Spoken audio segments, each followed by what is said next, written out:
بسم اللہ الرحمن الرحیم قل اوحی الی انہ استمع نفر من الجن، کہہ دیجئے اے نبی کہ میری جانب وحی کی گئی ہے کہ جنوں کی ایک جماعت نے سنا۔ کس کو سنا؟ قرآن کو سنا۔ فقالوا انا سمعنا قرآنا عجبا، انہوں نے کہا ہم نے سنا ہے ایک بہت ہی دل کو لبھانے والا قرآن، یہدی الی الرشد، جو نیکی اور رشد اور ہدایت کی طرف رہنمائی کر رہا ہے۔ فآمنا بہ، تو ہم تو ایمان لے آئے۔ وہ سب بھی میں نے کہا تھا یہ لمحہ فکریہ ہے، ایک دفعہ کیا اجتماع ہے قرآن کا، اور وہ بندے کہاں سے کہاں پہنچ گئے، وہ داعی بن گئے۔ ہمارا کیا حال ہے؟ ہم نے اس معنی میں قرآن کبھی پڑھا ہی نہیں، سنا ہی نہیں۔ سنتے ہیں تو خیبر میل کی سپیڈ سے جو پڑھ رہا ہوتا قاری، 5 دن میں پورا قرآن، 6 دن میں پورا قرآن، اور اشتہار دیے جا رہے ہیں۔ یہ ہے ہمارا ریچول۔ یہاں تو 20 منٹ میں ہو جاتی ہے، یہاں 30 منٹ، یہاں چلو وہاں اور سے بھی کم میں ہو جاتی ہے، وہاں چلو۔ قرآن کا نتیجہ تو یہ نکلنا چاہیے وہ آپ کو پوزیس کر لے، جانے نہ دے۔ انا سمعنا قرآنا عجبا یہدی الی الرشد فآمنا بہ ولن نشرک بربنا احدا، اب ہم کبھی بھی اپنے رب کے ساتھ کسی کو شریک نہیں ٹھہرائیں گے۔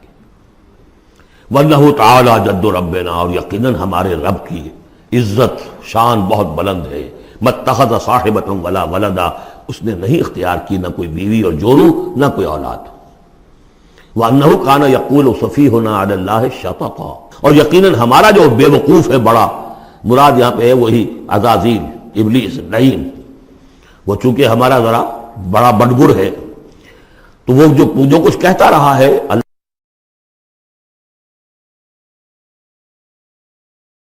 وَأَنَّا ظَنَنَّا أَن لَّن تَقُولَ الْإِنسُ وَالْجِنُّ عَلَى اللَّهِ كَذِبًا، ہم تو اس گمان میں رہے، خوش گمانی میں، کہ جن اور انسان اللہ تعالیٰ کے اوپر جھوٹ نہیں باندھیں گے، لیکن وہ بدماش تو جھوٹ باندھتا رہا۔ ہم نے اپنی شرافت میں اس کی بات کو مان لیا۔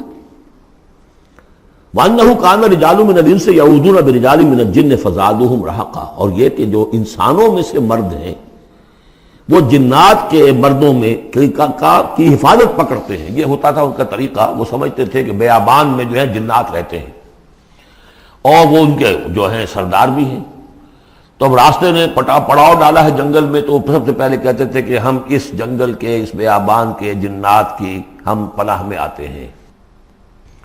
اب وہ سنتے ہوں گے یہ بے وقوف، یہ آدم کی اولاد، ہمارے تو جد امجد کو نکال دیا گیا جنت سے اس لیے کہ اس کو سجدہ نہیں کیا، یہ ہمیں معبود بنائے بیٹھے ہیں، ہماری پناہ طلب کر رہے ہیں۔ لہذا ان میں اور سرکشی پیدا ہو گئی، اور اکڑ گئے کہ یہ انسان ہو کر یہ ہماری پناہ مانگ رہے ہیں، ہم سے طلب کر رہے ہیں پناہ، تو اس سے ان کے اندر اور زیادہ سرکشی پیدا ہو گئی۔ وَأَنَّهُ كَانَ رِجَالٌ مِّنَ الْإِنسِ يَعُوذُونَ بِرِجَالٍ مِّنَ الْجِنِّ فَزَادُوهُمْ رَهَقًا وَأَنَّهُمْ ظَنُّوا كَمَا ظَنَنتُمْ أَن لَّن يَبْعَثَ اللَّهُ أَحَدًا، اور دیکھو انہوں نے بھی ایسا ہی سمجھا جیسا کہ تم نے سمجھا ہوا ہے کہ اللہ کسی کو نہیں اٹھائے گا۔ اس کے 2 معنی ہیں، یعنی بعد سے بعد الموت کوئی نہیں ہے، مرنے کے بعد جی اٹھنا نہیں ہے، اور یہ بھی کہ شاید اب اللہ کسی اور کو رسول بنا کر نہ بھیجے، أن يبعث الله أحدا، اس لیے کہ 600 برس بیت چکے تھے۔ وہ تورات سے واقف تھے جو سورہ احقاف میں تذکرہ آیا ہے، فترت وہی 600 برس، جو یہ طویل ترین وقفہ تھا نبوت کا، کہ کوئی نبوت کوئی رسالت دنیا میں نہیں ہوئی، تو ان کو یقیناً اس سے خیال ہوا ہوگا کہ بس اب ختم ہوا معاملہ، اب کوئی اور رسول نہیں آئے گا۔ وَأَنَّا لَمَسْنَا السَّمَاءَ، اور ہم نے ذرا ٹٹولا آسمان کو، ہم نے چاہا کچھ خبریں لے کر آئیں ذرا غیب کی، فَوَجَدْنَاهَا مُلِئَتْ حَرَسًا شَدِيدًا وَشُعُبًا، تو ہم نے تو پایا اس کو کہ وہ بھرا ہوا ہے سخت چوکیداری سے، اور انگارے رکھے ہوئے ہماری ہمیں کھدیڑنے کے لیے۔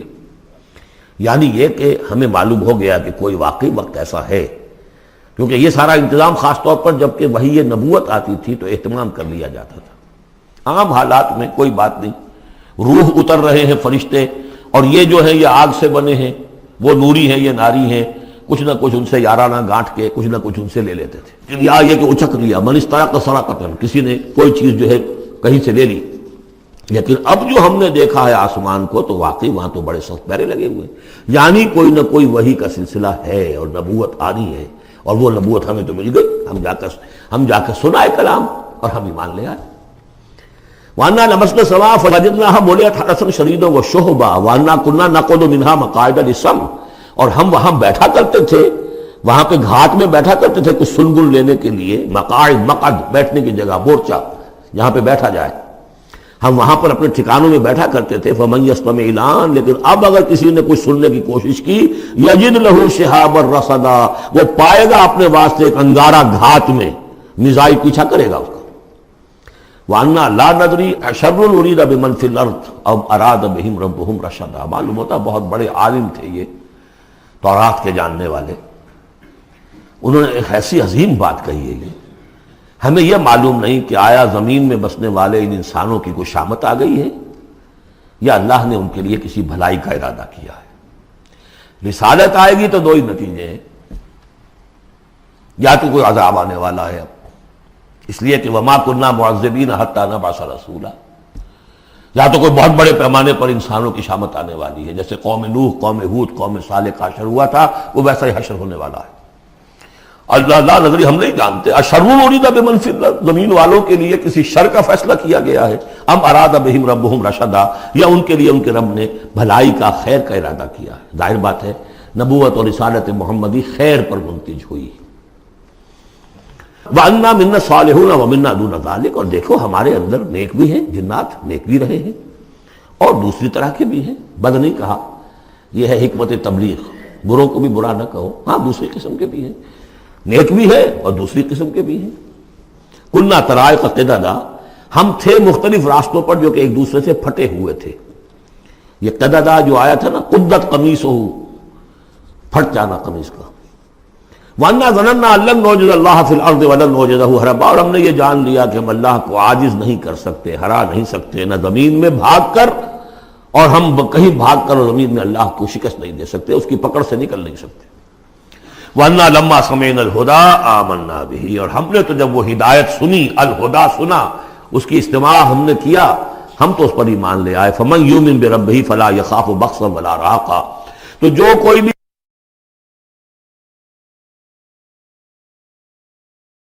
زبردستی ہوگی، کچھ زیادتی ہوگی، جیسے جیسے ان کے اعمال صالحہ ہیں، پورے پورے اللہ تعالیٰ ان کا اجر ان کو دے دے گا۔ وَأَنَّا مِنَّا الْمُسْلِمُونَ وَمِنَّا الْقَاسِطُونَ، اور دیکھو ہمارے اندر وہ بھی ہیں جو فرما بردار ہیں اور وہ بھی ہیں جو بے انصافی کرتے ہیں۔ یہ قسط کے لفظ کے ساتھ سمجھ لیجئے، جب یہ ثلاثی مجرد میں آتا ہے تو قاسط اس میں فاعل بنا، وہ ناانصاف کے معنی میں ہے، یہ باب افعال کے خواص میں سے ہے، سلب ماخذ اس کو کہتے ہیں۔ جب باب افعال میں آئے گا تو اس کے معنی ہے عدل و انصاف، اور جب ثلاثی مجرد میں آئے گا تو نا انصافی۔ قاسطون فمن اسلم فاولئک تحروا رشدا، جو لوگ اسلام لے آئے، اطاعت قبول کر لی، تو انہوں نے تو گویا کہ ڈھونڈ نکالی خیر کی راہ، نیکی کی راہ انہوں نے تلاش کر لی۔ وَأَمَّا الْقَاسِطُونَ، اور جو بے انصاف ہے، فَكَانُوا لِجَهَنَّمَ حَطَبًا، وہ لوگ جو ہے پھر جہنم کا ایندھن بن کر رہیں گے۔ یہاں تک ان کی تقریر ہے جو انہوں نے تبلیغ کی ہے۔ اب جو بات آگے آ رہی ہے یہ خود اللہ کی طرف سے کلام ہے۔ أَن لَوِ اسْتَقَامُوا عَلَى الطَّرِيقَةِ لَأَسْقَيْنَاهُم مَّاءً غَدَقًا، اور یہ کہ یہ اگر لوگ اپنے اس طریقے پر جو طریقہ انبیاء کا تھا، جو آدم نے دیا تھا، جو نوح نے دیا تھا، یہ چلتے رہتے تو ہم انہیں خوب پلاتے، پانی بھر بھر کر خوب سیراب کرتے ان کو۔ یہاں لفظ طریقت آیا ہے قرآن میں، شریعت، طریقت۔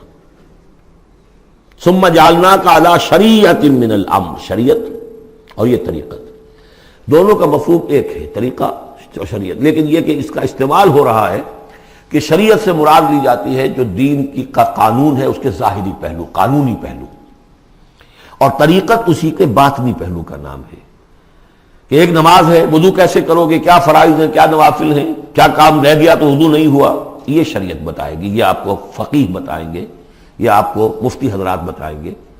لیکن نماز کی اصل روح تو ہے خشوع اور خضوع، حضور قلب، یہ پھر طریقت کی طرف منتقل کر دیا گیا، بدقسمتی سے پھر ان کو پھاڑ دیا گیا، وہ علیحدہ علیحدہ ہو گئے۔ یہ سب چیزیں یکجا ہونی چاہیے تھی۔ اور جو ہمارے اولین صوفیاء ہیں وہ بہت بڑے عالم بھی تھے، ایسے نہیں تھے کہ صرف صوفی تھے، وہ بہت بڑے مفتی بھی ہوتے تھے، بلکہ اولین کیا، اس دور میں بھی جو میں نے آپ کو بتایا تھا کہ قاضی صلاح اللہ پانی پتی رحمۃ اللہ علیہ، وہ مفتی بھی ہیں، مفسر بھی ہیں، محدث بھی ہیں، اور بہت بڑے مرشد بھی ہیں، میرزا مظہر جانے جانا شہید کے خلیفہ ہیں، اور یہ سب شیخ احمد سرہندی رحمۃ اللہ علیہ کا جو سلسلہ ہے، سلسلہ مجددیہ نقشبندیہ، اس کے بزرگ ہیں۔ وہ ہیں وہ جامع صفات لوگ. لنفتنہم فیہ، اور یہ بھی جو ہم کو پانی پلاتے اور سیراب کرتے یہ بھی اس لیے تاکہ ان کو اور جانچے اور پرکھے اور امتحان لیں. ایک امتحان غربت میں ہے، ایک امتحان کمنگری میں ہے، ایک امتحان فاقے میں ہو رہا ہے، ایک امتحان ہو رہا ہے کہ کثرت سے ہم نے دے رکھا ہے. ومن یعرض عن ذکر ربہ، اور جو کوئی بھی اعراض کرے گا اپنے رب کے ذکر سے، یسلک عذابا صعدا، تو وہ چلے گا، وہ ڈال دے گا اس کو چڑھتے عذاب میں اللہ تعالیٰ، ایسے عذاب میں صعدا جس کی شدت بڑھتی چلی جائے گی. وَأَنَّ الْمَسَاجِدَ لِلَّهِ فَلَا تَدْعُوا مَعَ اللَّهِ أَحَدًا، اور دیکھو مسجدیں اللہ کے لیے ہیں. مسجد سے مراد مسجد سجدے کی جگہ بھی ہے، اور مسجد سے مراد سجدے کے یہ اعضاء بھی ہیں. یہ پیشانی اور یہ ناک اور یہ ہاتھ اور یہ پاؤں، ایڑیاں، وہ پنجے، یہ سارے جو ہیں یہ سجدے کے جو جسم کے حصے ہیں. یہ مسجدیں بھی اور سجدے کی جگہ بھی للہ ہے، سب اللہ کی ملکیت ہے. فَلَا تَدْعُوا مَعَ اللَّهِ أَحَدًا، اللہ کے ساتھ کسی اور الہ کو مت پکارو. وَأَنَّهُ لَمَّا قَامَ عَبْدُ اللَّهِ يَدْعُوهُ كَانُوا يَكُونُونَ عَلَيْهِ لِبَدًا. اور یہ اب یہاں پھر قول آ گیا ہے انہی کا جنات کا کہ جب وہ عبداللہ کو ہم نے دیکھا وہ کھڑا تھا، وہ قرآن پڑھ رہا تھا، وہ نماز پڑھا رہا تھا. لما قام عبداللہ یدعوہ، اسے پکار رہا تھا اللہ کو، اللہ کا بندہ. کانوا یکونون علیہ لبدا، وہ تو ایسے ہو رہے تھے سننے والے گویا کہ اس کے اوپر ٹھٹ کے ٹھٹ جمع ہو جائیں گے وہاں پر، لیکن یہ کہ وہ ایمان نہیں لا رہے تھے. قل انما ادعو ربی، کہہ دیجئے اے نبی صلی اللہ علیہ وسلم، دیکھو میں پکارتا ہوں اپنے رب کو. ولا اشرک بہ احدا، اس کے سوا میں کسی اور کو شریک کرنے کے لیے تیار نہیں. قل انی لا املک لکم ضرا ولا رشدا، کہہ دیجئے مجھے کوئی اختیار حاصل نہیں ہے تمہارے لیے، نہ کسی نقصان کا اور نہ کسی راہ پر لانے کا، میں تمہیں ہدایت نہیں دے سکتا. وہ آیت یاد کر لیجئے، انک لا تہدی من احببت ولکن اللہ یہدی من یشاء. اے نبی آپ ہدایت نہیں دے سکتے جسے بھی چاہیں، وہ تو اللہ ہی ہدایت دیتا ہے جس کو چاہتا ہے. قل انی لن یجیرنی من اللہ احد ولن نجد من دونہ ملتحدا، کہہ دیجئے میں ہرگز نہ پاؤں گا کہ مجھے اللہ کے سوا کوئی پناہ دے سکے. یجیرنی من اللہ احد، اللہ کی پکڑ سے بچانے کے لیے مجھے کوئی پناہ دے سکے میں نہیں پاؤں گا. ولن اجد من دونہ ملتحدا، اور اللہ کے سوا میں کہیں جو ہے کوئی اپنا سر چھپانے کی جگہ نہیں پاؤں گا. الا بلاغا من اللہ،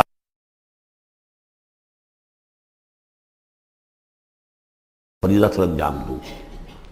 اگر میں نے یہ کام نہیں کیا تو میں پکڑا جاؤں گا. فَلَنَسْأَلَنَّ الَّذِينَ أُرْسِلَ إِلَيْهِمْ وَلَنَسْأَلَنَّ الْمُرْسَلِينَ، ہم تو پوچھ کر رہیں گے ان سے بھی جن کی طرف رسولوں کو بھیجا، اور پوچھ کر رہیں گے رسولوں سے بھی.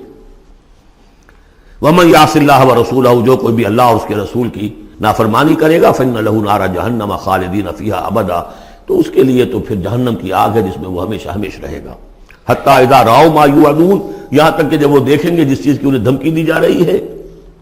فَسَيَعْلَمُونَ مَنْ أَضْعَفُ نَاصِرًا وَأَقَلُّ عَدَدًا، اس وقت انہیں معلوم ہو جائے گا کون کمزور ہے مددگاروں کے اعتبار سے اور کون اقلیت میں ہے تعداد کے اعتبار سے. وہ تانے دیتے تھے نا کہ دیکھو محمد تمہارے پاس تو بیٹھے بھی ہوتے ہیں تو ہمارے کمی کاری بڑے لوور طبقات کے لوگ، اور وہ بھی چند ہوتے ہیں، دیکھو جا کے ابو جہل کی محفل بھری ہوئی ہے، بڑے بڑے لوگ بیٹھے ہوئے وہاں پر. اس وقت معلوم ہو جائے گا من اضعف ناصرا واقل عددا. یہ سورہ مریم میں بہت تفصیل سے یہ مضمون آیا ہے. قل ان ادری اقریب ما توعدون ام یجعل له ربی امدا، کہہ دیجئے نبی مجھے یہ معلوم نہیں ہے آیا جس چیز کا تم سے وعدہ کیا جا رہا ہے، جس چیز کی دھمکی دی جا رہی ہے. وعدہ اور وعید بنیاد ایک ہی ہے، اصل میں اصل الفاظ ایک ہی ہیں. وعید دھمکی، وعدہ، لیکن حروف اصلی وہی ہے. آیا وہ قریب آ چکی ہے اسے، یا ام یجعل له ربی امدا، یا یہ کہ میرا رب اس کے لیے ابھی کچھ مہلت دے، کوئی تمہاری رسی دراز کرے، یہ میں نہیں جانتا. یہ سورہ انبیاء کے آخر میں بھی آیا تھا. قل ندری قریب ام بعید ما توعدون، کہہ دیجئے نبی میں نہیں جانتا کہ جس چیز کا تم سے وعدہ کیا جا رہا ہے وہ قریب آ چکی ہے یا بھی دور ہے. عالم الغیب، وہی ہے غیب کا جاننے والا. فلا یظہر علی غیبہ احدا، وہ اپنے غیب پر کسی کو مطلع نہیں کرتا. الا من ارتضی من رسول، سوائے جس کو وہ چاہے اپنے رسولوں میں سے. یہ بہت اہم قانون ہے قرآن کا، اور اس میں سارا مسئلہ علم غیب کا حل ہوتا ہے. ایک بات تو یہ کہ ہمارے جو بھی بریلوی بھائی ہیں وہ بھی مانتے ہیں، 4 باتیں وہ مانتے ہیں. 3 میں نے ایک مرتبہ تحقیق کی تھی بڑی مفصل، جا کر بعد لوگوں سے ملاقات کی، ابھی میں طالب علم تھا. کل دیکھیے ہم ثابت مانتے ہیں ہم اس بات کو، نبی کا علم ذاتی نہیں عطائی ہے، اللہ نے جو دیا وہی ہے. نبی کا علم قدیم نہیں حادث ہے، پہلے نہیں تھا پھر ہو گیا، اللہ نے دے دیا تو ہو گیا. اور نبی کا علم غیر محدود نہیں محدود ہے. میں نے کہا یہ تین باتیں جو شخص مان لے میرا اس سے اب کوئی جھگڑا نہیں رہا. لیکن ہمارے ہاں کچھ لوگوں نے ایک ڈیفینیشن کر لی علم غیب کی. علم غیب وہ ہے جو بغیر کسی کے بتائے خود حاصل ہو جائے. اس اعتبار سے تو میرے پاس بھی علم غیب ہے نہیں، یعنی کسی کے پاس کوئی علم ہے ہی نہیں. ہمیں دیا اساتذہ نے دیا، حضور کو دیا اللہ نے دیا، جبریل کو دیا اللہ نے دیا. اس معنی میں تو ذاتی علم تو کوئی بھی نہیں مانتا کسی کا، علم تو دینے سے ہوتا ہے. البتہ علم غیب کسے کہتے ہیں؟ وہ چیزیں جو ہماری نگاہوں سے چھپا دی گئی ہیں، وہ عالم غیب ہے. جنت ہے، دوزخ ہے، فرشتے ہیں، یہ سب کیا ہے؟ عالم غیب. تو نبیوں کو تو کچھ نہ کچھ حصہ اس کا دکھایا جاتا ہے تو نبی بنتے ہیں نا، ورنہ میرے اور نبی میں فرق کیا ہوا پھر؟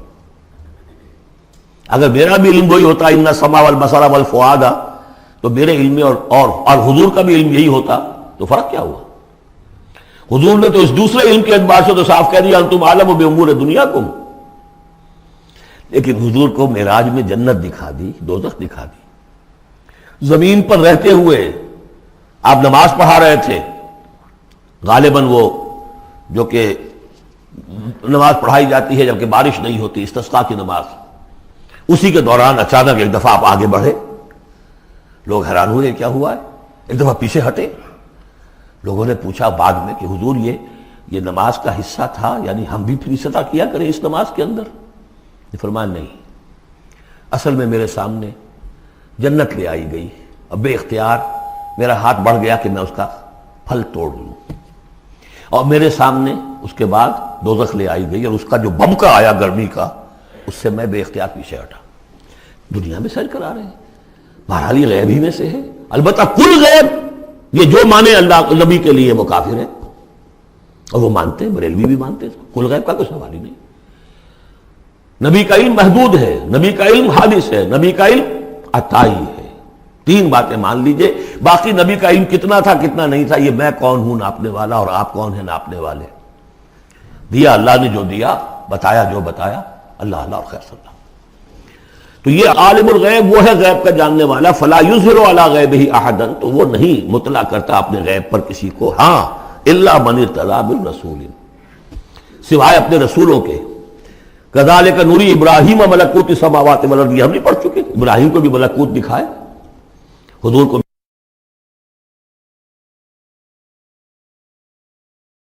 من بین یدیہ ومن خلفہ رصدا، جس کو رسول بناتا ہے، غیب کی خبریں دیتا ہے، پھر اس کے آگے اور پیچھے وہ اپنے باڈی گارڈ رکھتا ہے، چوکیدار رکھتا ہے.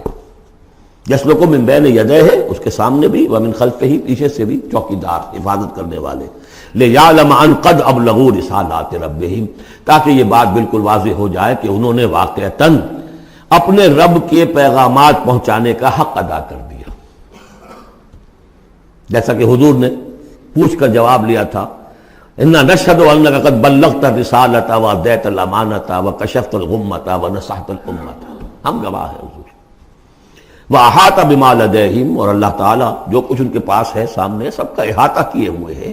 واحصا کل شیء عددا، اور ہر شے کی اس کی جو انوینٹری ہے وہ بڑی مکمل ہے، کوئی چیز وہاں سے غائب ہونے والی نہیں ہے، ہر ایک کا عدد کے ساتھ حساب کتاب کا اس نے رکھا ہوا ہے.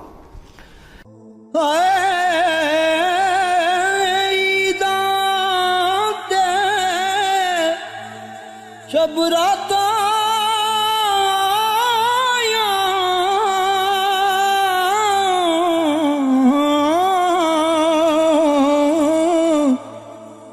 سب لوگ گران آئے،